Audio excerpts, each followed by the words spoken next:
Hello guys, this is Modest TV. Ito po ang aking Swertres Prediction Angle Calendar. Sa 3 digit po ito, Philippine Lotto.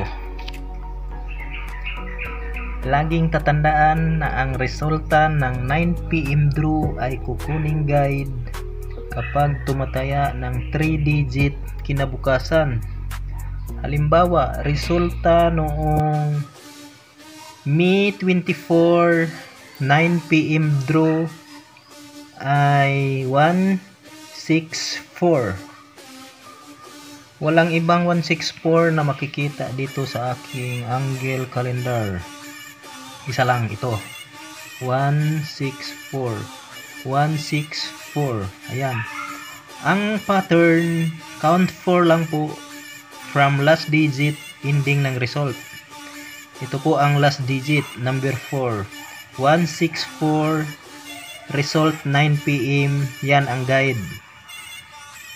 Kapag tumataya ng 3 digit kinabukasan. Yan. Friday, May 24, 9 PM draw result ay 164. Count 4 from last digit ending ng result. 1, 2, 3, 4. Ayan. Nagpatama. 1 to 7 result 9 PM draw May 25, 2024. Yan, 1 to 7 result target 164, count 4, 1, 2, 3, 4. Ayan, poste ka agad ang 1 to 7 result 9 PM draw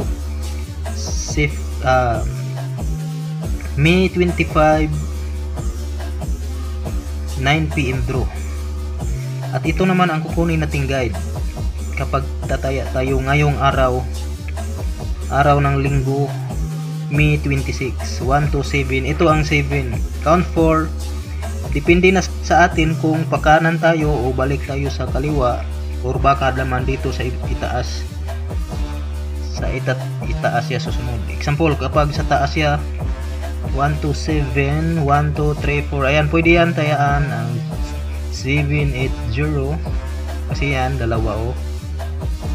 Analyze lang po to ha, pero kapag sumusunod tatama at manalo talaga tayo nito. Pero hindi ko ini-encourage ang lahat, o hindi ko po ini-encourage kayo na tataya ng 3 digit kasi alam naman natin ang sugal, maraming talo kaysa panalo. Libangan lang po, wag lang gawing bisyo. Kung dito naman siya pakanan, 1 to 7, count 4, pakanan 1, 2, 3, 4. Ayan, pwede yung mga number na dito makikita, tayaan.